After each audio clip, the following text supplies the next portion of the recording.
Well, that's great. The not so Well, what's savvy crazy to me is they black. tell our kids not to come to school. They Yeah, said, Black "We don't Princess have to at come to 13 years school."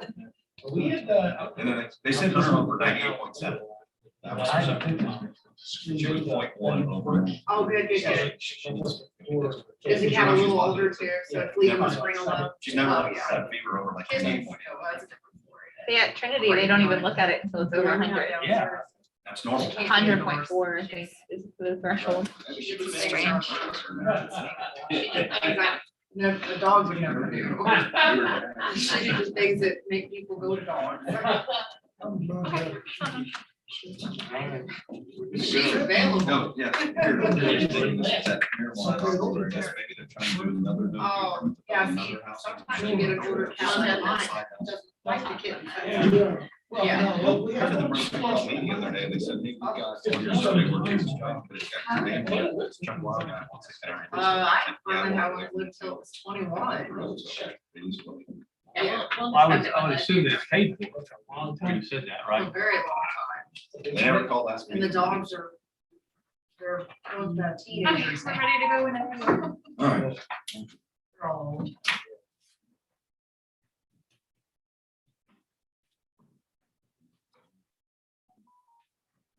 Call to order the City of Port Aransas Planning and Zoning Commission on Tuesday, August 31st at 5:03 p.m. We're going to start with public hearing. The Port Aransas Planning and Zoning Commission will conduct a public hearing on the following. Please limit comments to 3 minutes or less. BC 21-2332 alley closure. Applicant is requesting to close an unused remainder portion of an alley directly behind east of their property located at 717 9th Street. Applicant Salt and Horns LLC, Mark Hicks, property location 717 9th Street. Do we have any citizens that would like to comment on BC 21-2332? Number 3, citizen comments and reports. This time comments will be taken from the audience on any subject matter. Please limit comments to 3 minutes in accordance with the Open Meeting Act. The Planning and Zoning Commission may not discuss or take action on any item that's not been posted on the agenda. Do we have any citizens that would like to comment? Carrying on. Number 4, items for consideration. Discuss, take action, or pass any of the following. Item 4.3, discuss and take action to confirm that dune permit BFDP 21-2403 is consistent with the city's coastal management plan. The proposed permit will allow the construction of a single-family house and typical amenities. Applicant David Cummings, property located 729 Seabreeze.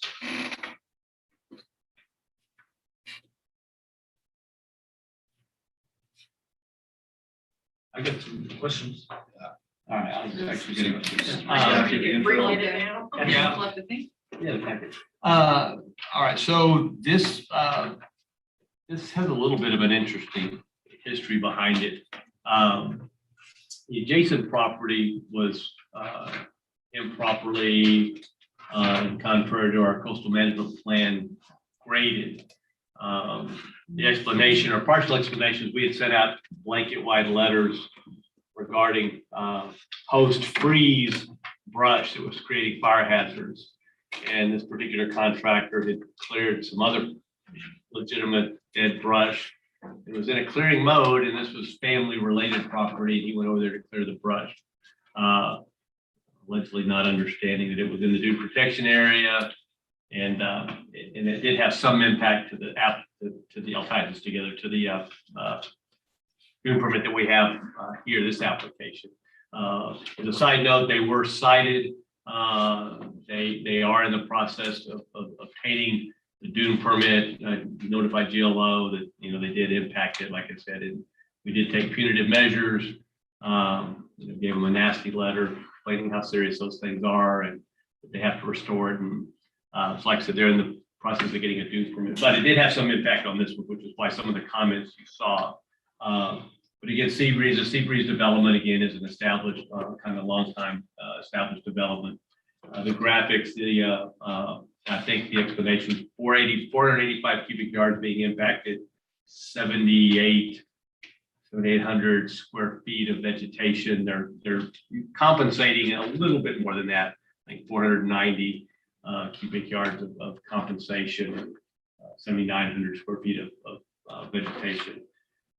Harris, did you prepare this one? Okay, so we do have the engineer, the applicant's engineer that did prepare it there. I think the graphics in the permit itself, if you looked at it, are pretty straightforward. I mean, the areas are clearly identified as to where the mitigation is going. The only, I think, maybe area I wanted to kind of elaborate on was that some of the comments relate to that adjacent property, which I think is just mentioned by reference because it does appear that they're tied together. They're not. They're two independent circumstances going on. So I'll leave it at that. Harris is here to kind of answer any technical aspects. And any questions you have. It did pique my curiosity, the one that was dunes that were disturbed and stuff like that. So by process, we notified the GLO, right? We take action first. Since they delegate the authority to us, it's really all on us, but it's in our best interest to let the GLO know that we're handling it, what happened. They have the ability to take additional punitive measures themselves.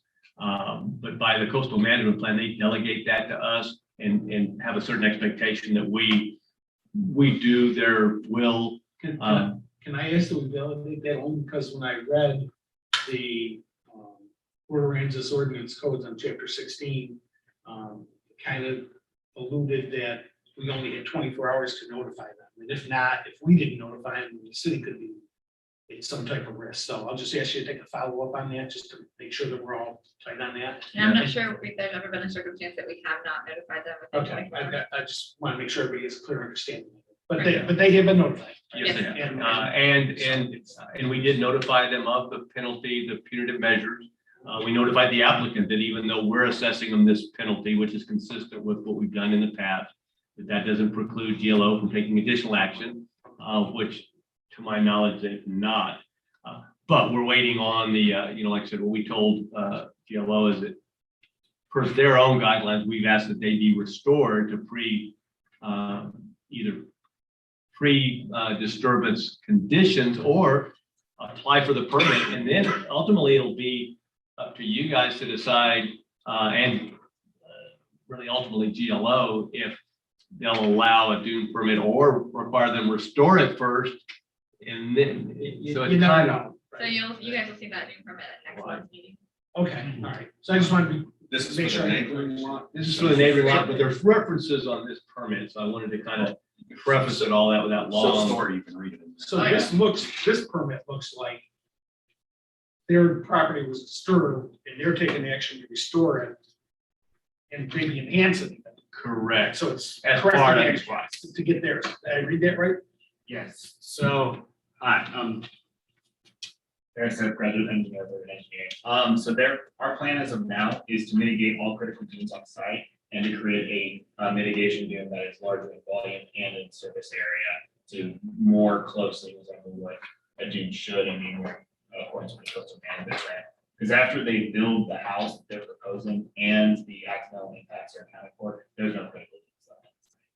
So we're planning to create a new one there. Better than Mother Nature. Okay. Just happy to see the checkerboard house. There was yeah. there was a house there For a while. for a long time For a after her while. fence got demolished. Hey, out of curiosity, what kind of punitive damage did the neighbor who cut down what there was? What kind of a fine did they get? We initiated a 716. It's 715 was the penalty directly to the building department, and then their citation and whatever they And then had. they have to pay for the permit. which is And pretty now pricey, they yeah. have to get a permit, so they have to pay us our application fee for the permit, and then engage an engineer. we have to have some reference. So in the past, it's double the permit fee for violations. Oh, yeah, yeah. And so there wasn't a permit, so we just assessed. I don't know if it had taken to court, how it would have held up, but we assessed what would have been the permit fee doubled. And they just paid it. Yeah. And explain to them the GLO could still take action. However, usually when we do, the GLO defers to us. So it was in their best interest to pay it. And then they'll pay the others and citation. So the Yeah, citation. knowing where the house is, I can see why there. And they got I can see restored. why it was an accident. That actually did. Yeah. So then on this one, this is really just for the permit. The house is probably the permits for the house, now they have to separate, I know. Correct. Nothing to do with the building This is permit. just literally the permit for use. For any activity within that 1,000-foot line, there has to be some action. And that's how every dune permit works. So if this is just the permit to say, yeah, you can build in the dune. Then they've got to come forward with an actual construction permit and get that separately. Like thin, prompts drainage and all the other stuff that we talk about. Based on elevations, drainage, all. Right, all that stuff. Comes with the building permit. So does this, after that conversation with Jim a while back, is this one gonna fall into one of them? When will we move to the follow-up accountability? Or if we come to a decision?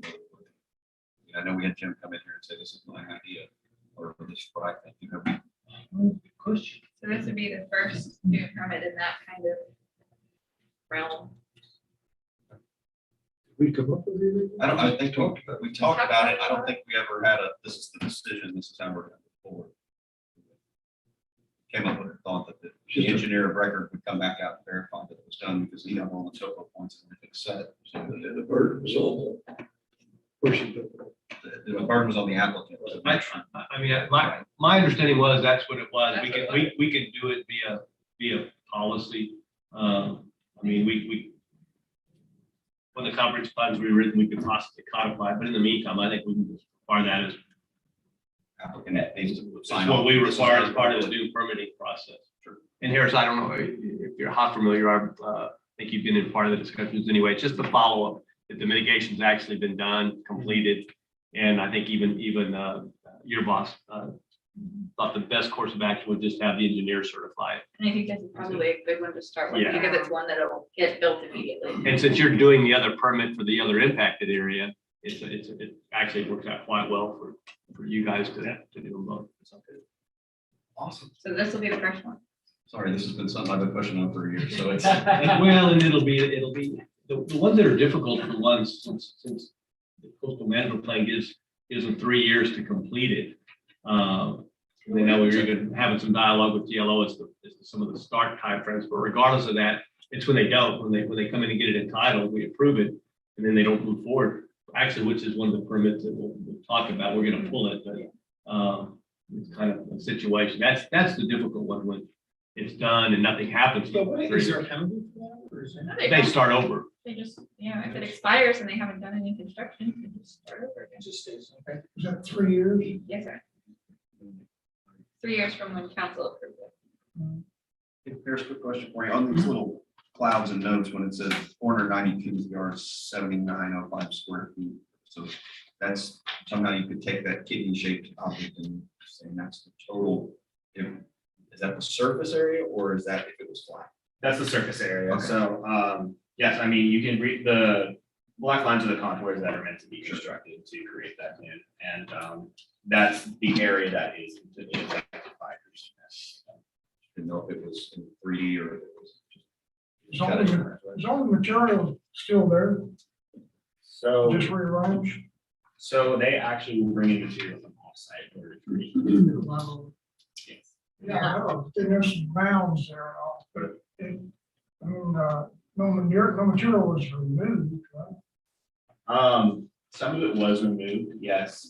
From the site. Yes, sir, it was. And I think the critical details. Look at pretty- To my knowledge, they placed it. I'm gonna need to check up on that. Yeah, I mean, I think that was done well before anybody here was involved. The dead foliage post snow was the reason I have it. Well, it was the genesis of them starting over there. I think they just took the opportunity to go ahead and clear the whole thing when they were clearing some of the dead brush. Oh, if I'm over here with heavy equipment, it's family. He had the resources and materials, so he just said, oh. What, is there a date when you started this?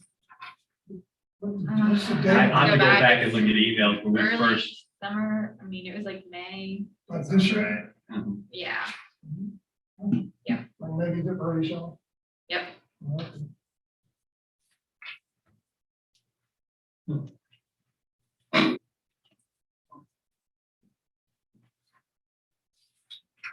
Anything else, you guys? like I said, it is, the review engineer did indicate that it was consistent with the coastal management plan. We agree and recommend approval. Just one feedback to whoever, the people that on the next property that tampered with that dune and stuff.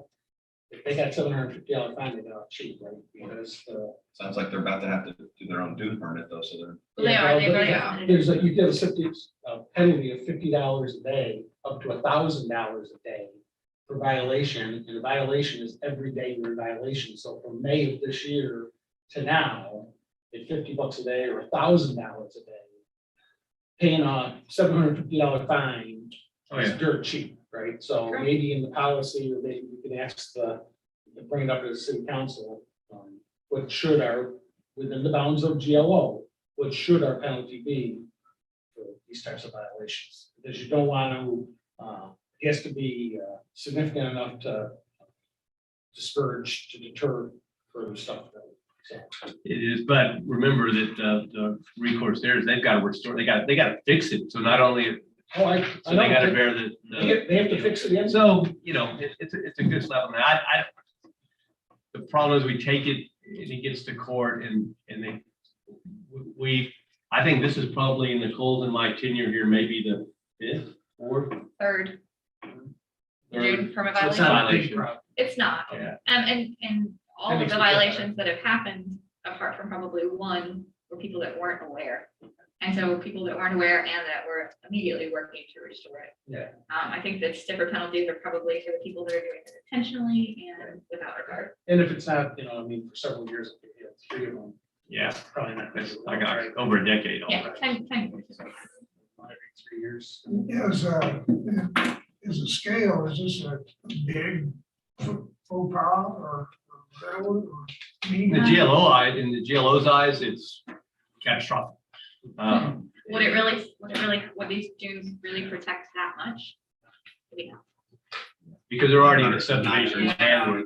Yeah, it's in a subdivision landward. It just happens to be in that 1,000 foot. It's one of those subdivisions that pushed very far east towards the water, like Ocean View. Some of those subdivisions were really pushed far. It falls in, but it does fall in the 1,000 foot It's a- protection line. Probably So a lesser impact than had it been with frontal dunes or, some. Half the property doesn't even require it. Yeah. I will say to y'all's credit, whatever you guys did after one of these last incidents happened, the message was heard. Because obviously, working these scenes and trying to get dirt moved anywhere close to the dunes right now, you've got Island Construction and several other people that are. Whatever you guys did, it hit home because everybody's taking a lot of extra measures right now to make sure they don't inadvertently do something. And just Marty, and we reserve the right for those daily citations as well. So, depending on the response with the one, they say, well, go ahead. Yeah, I mean, you make a good case. I mean, 3 over a 10-year period. We're out for compliance. One of them that you really got to go after, the other ones were mistakes. I mean, Right. You don't want to kill people, right? You don't want But to shoot don't- somebody. but around don't- the traffic light. But we reference, I think in the letters I send them, we do reference almost every instance that we could find them for every day the violation continues. Which motivates them to get going on the restoration or whatever their measures are going to be. Pump the brakes on filing for a dune permit and the fixes. Yeah. That was good. Can I invite a motion for dune permit BFDP 21-2403? I'll make a motion. Marty has made a motion to recommend council to approve BFDP 21-2403. We have a second. I'll second. A second. Okay, Barney Farley, Yes, Nick Lorette. Yes. Leslie Smith, Yes. Marty Phelan, Yes. Craig Scott, Yes. Sean Schmidt, Yes. motion carried. Item 4.4, discuss and take action to confirm that no dune permit BFTP 21-2369 is consistent with the city's coastal management plan. The proposed permit will allow moving above ground electrical utilities to underground. Applicant CF and Wheel Trust et al. Al Honigblum, property location 825, 833 Miramar, adjacent to Avenue G. Thanks, Mr. Chairman. So this is Right in the neighborhood where we just left. where we just left. Yes. So this, Actually, the same same property that we were just talking about. Is this the one, the same property? that- So it's the people- same, it's the same property that they did the work without a permit.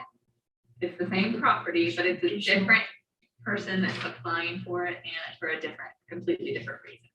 So you're gonna see the dune permit next month to fix what they did without a permit. This is on the other side of the property and doesn't have anything to do with that. Flat.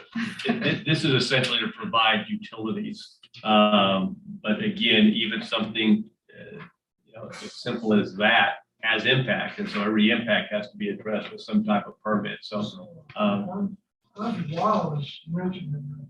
Yeah, so it's on his property. Is he on, still on? He owns, it's on that same property, so it's that property that he owns, so the application has to be done under his name. But it's actually the man across the street that has put the dune permit together and is the applicant.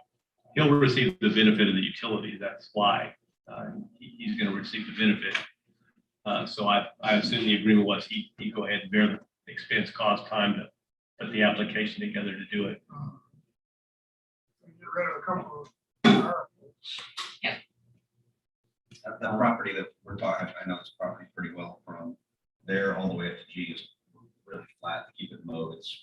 But all the utilities are there. There's even sewer lines and stuff that run there. So it seems to me like they're just trying to take the weather heads out. And again, just there's a significant difference between this and the previous one. As a no dune permit, this just establishes that there are no critical dunes being impacted. But again, it is within the 1,000 foot, so it does have to come before you and council. Just for ratification that, actually, this is one that's self-imposed on us. It's not in the Natural Resource Code, nor would have been required by GLO. It was just written into our plan that even something that didn't have any critical dunes had to go through the process. Like I said, that may change in the future if there's no impact. It's kind of silly, in our opinion, but we self-imposed it. GLO doesn't let us out of it. So they still hold us to it. So we still do it. One other interesting note, though, talking to AEP, and you guys may have already heard this, there is an extreme shortage in these transformers that you see that they use for underground electric, both the pedestals and the big green boxes that you see around, like 9 to 10 months delayed. And so they're even going to some, I know in Corpus where there's a larger number of developers and a little bit greater number of subdivisions being put in. They're telling them that if you can go above ground, you might want to consider it because it's 9 to 10 months to get a transformer. If there's no storms within the AEP service area, that will then take precedent over restoration. So it's kind of interesting. He's proposing to go underground when he's got above ground. And just a footnote of a COVID related back supply disruption right now. But like I said, You can't get meter cans, right? The ones that go inside 3, 4, 5 weeks out. So you have houses you can't finish because you can't get meter cans because the parts inside come from China. anyway, just thought a little We could go on that. little trivia. So but they are proposing, that's what they're proposing to do, get rid of the pole and go underground. That's hence the nature of the. Own private property. The only question I had on this is in the write-up, it says that the requested 20-foot access will be located along the property lines, could potentially be utilized by adjacent lots. If it were to be utilized, how would that come to the zoning planning? I think that's on a different project. That's what I'm saying. Isn't that on the third project? Is that on third? Am I on? Yeah. Oh, I am. I'm 4.5 already. Oh. I didn't have any questions on 4.4. That's fine. Okay, I'm sorry. It's all right. But a utility easement is for those purposes. So this is this remains a utility easement. I don't know that anything else would go in there, but I did the UE. Again, yeah, concurrence with our reviewing engineer that it's fine. Oh, this is a different group. I'm so sorry. So staff recommends approval of the no dune permit. Looks to me like they're gonna keep it overground and then use a riser to go underground. That's looks like the design. Does anybody have any further discussion they want to do on BFDP 21-2369? Inviting motion for BFDP 21-2369. Move we pass it. Let's pass it. We have a motion to approve BFDP 21-2369. Marty, a second, BFDP 21-2369. Leslie Smith. Yes. Marty Phelan, Yes. Nick Lorette, Yes. Barney Farley, Yes. Craig Scott. Yes. And Chad Schmidt. Yes. Motion carried. Item 4.5 has been removed from this agenda. So they've asked us, they weren't quite ready. They asked us to remove it from this agenda and put it on tonight. Great idea. It looked like they were ready. Can I give them some specific feedback? They can pass along? No, I mean, they're not. It's not an agenda. That agenda? Can't talk after that. 4.5 cancel. Yeah, let Nicole write it offline. Item 4.6, to discuss and take appropriate action on alley closure BC 21-2332. Applicant proposes to close an unused remainder portion of the alley directly behind east of their property located at 717 9th Street. The portion is approximately 200 feet long and runs E Avenue G and dead ends south of the property line.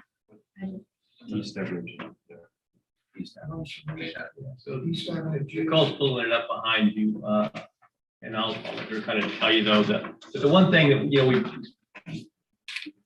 we're looking really closely at any of these closures and just making sure that, that there's not any potential benefit in the future for drainage or mobility trails or anything else. And, I don't know that we always have, but it is kind of the stance we're taking now, just making sure that when we bring something to you that we've got a pretty good idea. This is one of those ones where it just in our opinion, it's a whole lot better to get it back on the tax roll because it doesn't serve anything anymore. So that's the location right there that you're looking at. So I'm trying to look at this picture here, but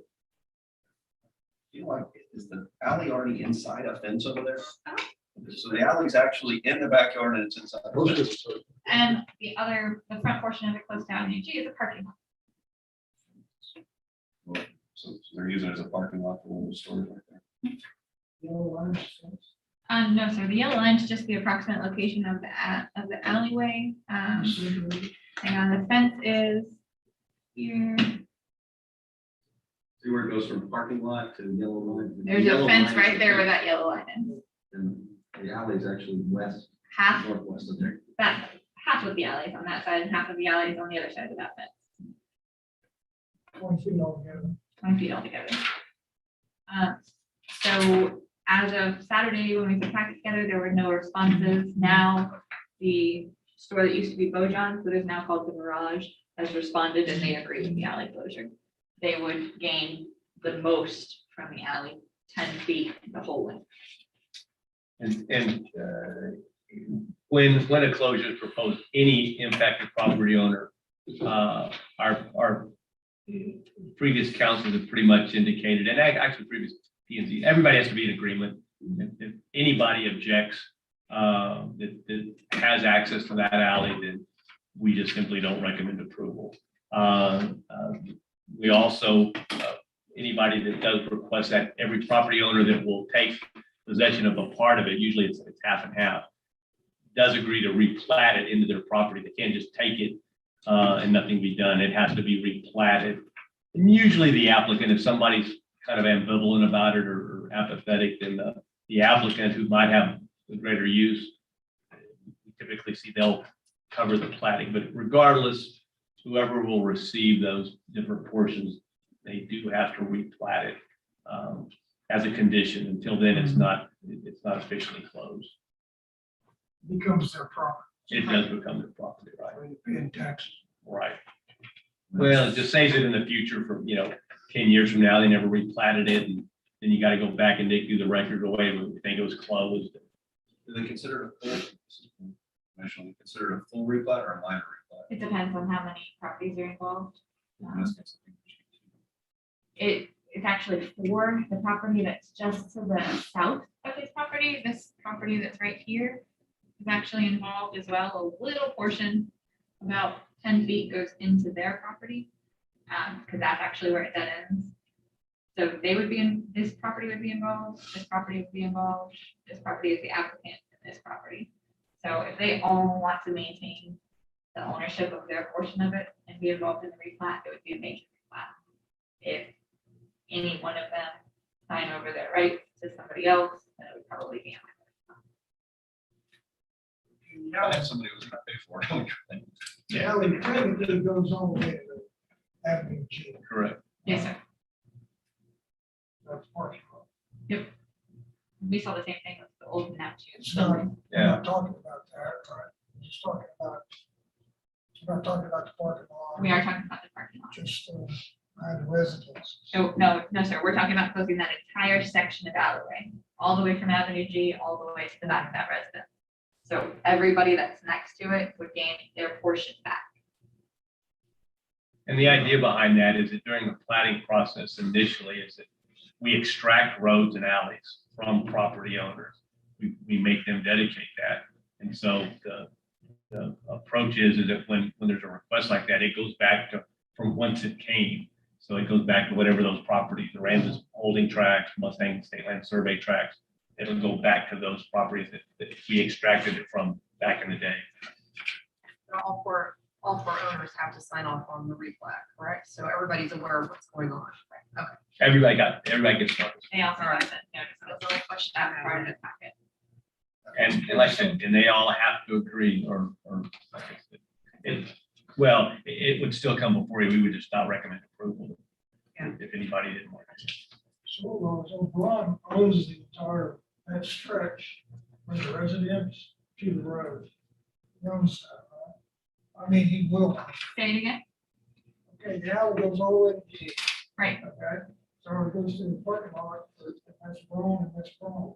It's not, No. it's not Ron. This is, Well, Ron's property is a little bit further down G than this. Okay, so they're gonna split that portion. So the old Bojangles is Mhm. gonna get 10 foot, the whole length of the alley. Okay. The people on the other side, there's 3 property owners, each of them is gonna get the 10-foot section on their portion. There we- Okay. Maybe get additional parking spaces. Yeah, I mean, but they're already. They're already using it. Yeah, this way we just get it back on the tax roll and we start collecting on it. Page 78 has the 4 parties involved.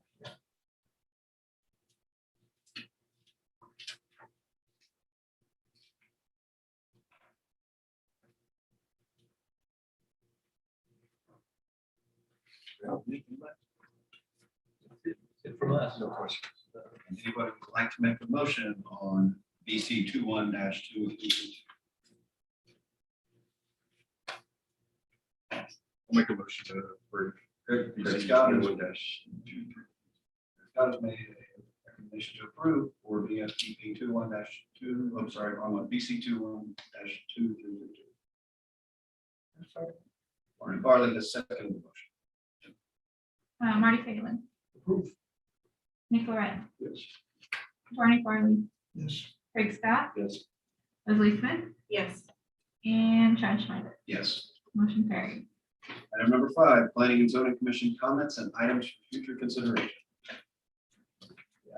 Well, just keep in mind, I think that next meeting, we will bring some ideas and thoughts and solicit yours in planning to plan for the comprehensive plan kickoff.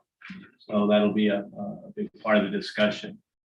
Just how, we'll bring some ideas as to how typically we think it should go, the format and the thoughts and the major items for consideration, but just needs to be discussed as to how best to handle it. Do we do it via chapter? Do we do it via topic? And so like I said, just kind of a general discussion as to how we'll kick this off. And we'll bring you some things to keep it from being a blank page, but like I said, we'll take our direction from. We'll have to reinvent the wheel. No. Talking to some other people. Yeah, I mean, like I said, there's a lot of information from smaller municipalities as to how we'll do it, with or without a planner. If not, we'll use a facilitator, but I'll bring all that to you. And I'll try to get some of that out a little bit more in advance. It won't really be like everything else. We're waiting on reviews. I'll start to get some reference material out here in the next week or two. To start looking at some ideas as to how we proceed. And who's gonna lead that? We don't know the original person that's not. Right, so we'll either start it off, like I said, there's a significant amount of public input and discussions that'll start before any technical things happen. So if we don't find somebody, then we'll hire a facilitator that does that, a planner. We'll hire a planner that does it, facilitates. Rockport just have somebody that helps them out, consultant. Is the original person and soon to be assistant city manager? Is that not a thing anymore? Apparently, I'm seeing all the bases. I got it. No, he accepted and then had a family medical dire situation and ended up having to decline. I just got a couple, I just want to be fully transparent. Okay, so, with an engineer, I feedback, it's just feedback, Can you right? talk a little louder? please? Yeah, Pull that Doesn't mic. matter. so feedback for proposals that come to us, at least what I'm expecting. So the comment, there's one thing on the permit, this is just the Dunes permit, this is an example of the thing I'm looking at. It says, the city of Port Aransas will not approve cuts in the seaward dune unless no practical alternative is available. The response out of urban engineering is, there does not appear to be a practical alternative to this dune available in this case. It doesn't tell me anything, it just restates what the requirement is, right? I would expect it to say something like, there does not appear to be a practical alternative to dunes cut in this case because something, whatever their evaluation is, right? But taking the requirement, restating it, and say, already says so, doesn't scratch the itch. I think that's a response for that. It's from, Okay, you look. well, whoever, It's the agenda item that was pulled. that was one of them. The other one was the last month's, right? Where we asked for stuff, I think, with Hanson and stuff, and it was a letter, I think, to you, Nicole, where you asked for stuff, and it says this is not been required by the city of Port Aransas essentially before. It's urban's report, and there is a response. Well, to that. all I'm saying, the feedback is to The feedback from the applicant, it's not from the, okay, feedback to the applicant. but that was pulled for obvious reasons. Okay, yes. All I'm saying, Nick, is there's a pattern. It was last month, then this one gets submitted into it and stuff. The stuff needs to be complete and it needs to be answered. It can't be a restate of what the requirement is. That's all I'm saying. Okay, It's I'm feedback to gonna the- kill this real quick, all right? Okay, Urban reviewed the applicant's engineer's stuff. Mhm. What's highlighted in dark is the response from the applicant. and the feedback needs to go to the applicant. It was pulled. I understand. Well, you're talking in In general. general, I'm not talking, I'm trying to give an example. I'm not picking on this one case or this one thing. I'm saying this thing. The response is an appropriate response because there's no practical alternative Why? because it's grown over. And then put in that it's going over. You can't answer the question by restating the requirement. It doesn't answer our question. And the other piece, right, wrong, and different, is I got a chance to read the drainage master plan. The Drainage master plan is adopted by City Ordinance 92.8 in 1992, and it was revised in October of 25, just to talk about downtown. And when it talks about downtown, it's talking from State Highway 361 to 11th Street, Avenue G, and Cotter Street. That's downtown. The basis for the master plan, in accordance with the master plan, is that outside of that, only 20% of the remaining part of Port A is impermeable surfaces. we're way past 20% being impermeable surfaces. That's why the water is running off these properties into the street and into the sewage system. Are you talking south of Access Road 1A? It's now, it says State Highway 61, 11th Street, Avenue G in Concord. It's downtown. And that's that's what the one they, that says 20%. no, it says outside of the area, 20% is impermeable, or 20% is impermeable. Yes. I would think we're way under that. Aggressive. 20%? Yeah. And that's just, I mean, I don't have any data to back it up, but I mean, there's a lot of land out there. when you start thinking about roads, so. Yeah, Would it be there needs to be some evaluation of that because we're getting stuff to sewage back up, so there has to be You some of talking that about real data, is that what you mean? specificity. would you like to have a presentation on the master drainage plan? I mean, as to how it all, because again, keep in mind from the 92 master drainage plan, there's been, I can't tell you, 5 or 6 substantial street drainage improvement bonds and that have passed, that have supplemented that original master drainage plan. 11th Street, most recently in my tenure, was the big one that was done. But my question is that we can't discuss it a lot because it's not an agenda item, but would it be helpful to have a presentation, It probably from the very firm that put it together and that's been involved in every subsequent improved street and drainage improvement plan? because that's an issue of concern for me because of what we're seeing in town, and I need to understand it better. And it does have a lot to do with new development because that development was always anticipated in the master drainage plan. To what level, I'm not qualified to speak to, but we can get the people that can probably better answer that for you. Offline or something. Or even- No, I mean, I would propose to do it at a meeting and just have them, we try to pick an agenda where it's not real busy, but it's important. I know it's been a hot topic. I'd rather do it sooner rather than later. Especially going into the comprehensive plan. So I'll see if we can, we'll just get a short presentation, or as long as it needs to be, just a presentation at the next meeting. If that works, Okay. just for your consideration. I just want to get the comments out there and be totally transparent. The baseline is 30 years old. There's Yeah. longer term things that we look at. If the basis for the plan is 20% impervious, with all the development from 1992 up, I mean, I'm sure we're allowed for growth and all that type of stuff, but we need to understand what it is because we do have sewage backups caused by this. So there's something going on that we need to explore. That's all I'm trying to say. 20 inches of rain in 2 days. I understand that. Sewage backing up in the streets, Port Aransas. How does that happen? The stormwater drains are different than sewer lines. Well, you got to remember and again, I'm not a sanitation expert, but our entire wastewater treatment methodology relies on lift stations. Lift stations on a barrier island can only be so high when they're inundated. It doesn't matter. It doesn't matter if there was zero development, if what development there was serviced by those lift stations that just lift and move it on down till you get to the force drains. There's no place like Nick said, 20 inches of rain in that short period of time. Once you inundate a lift station, it can't lift. It's not gonna do what it's intended to do. In terms of the communication, though, I think between the storm drains and the sanitary sewers, when it runs to the road, it backs up all in downtown, and those gangways have holes in the covers, and it just runs in. I think they're overwhelming with sewage, well, the design of the sewage system. So sewage pops up and then falls back into the storm.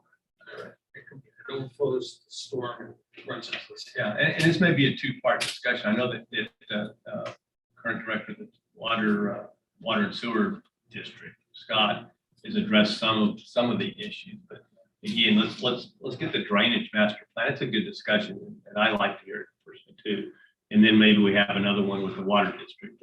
Yeah, I mean, they did have firm numbers on the projected development up to 2030, I think it was. I think we were getting pretty close to some of those numbers, so. And they've already They're got out permits. there. Yeah, so Yeah. they're actually ahead. And remember, guys, TCEQ which is the Texas version of the EPA, I'm sure most of you know, they're pretty relentless and protective, as they should be, of water quality. And everything that water department and everything that does, all of those issues that you brought up, TCEQ is all over. So I take some comfort, I do, in knowing that if there was something significantly wrong, TCEQ would be forcing their hands. I'm sure they take So- water samples several times a week. Well, and just in the systems and the capacity and the flows and all those things, I mean, they're over here all the time. So, but let's get a drainage plan, proposal, you know, I mean, discussion. Yeah, presentation, thank you. And then like I said, maybe we can do the next one. Commercial. There you go, Marty. Okay. That's it. With that, we can adjourn the Planning and Zoning Commission meeting for Tuesday, August 31st, 2021 at 5:47 p.m. Thank you, everybody. Good Thank job. you, buddy. Thank you. What's your binder back? So that's what you're not speaking with it. So has Steve just been covered up since your soiree and your, I wanna hear sometime about how that was. I heard it was just crazy crowded. Oh, it wasn't that bad. No?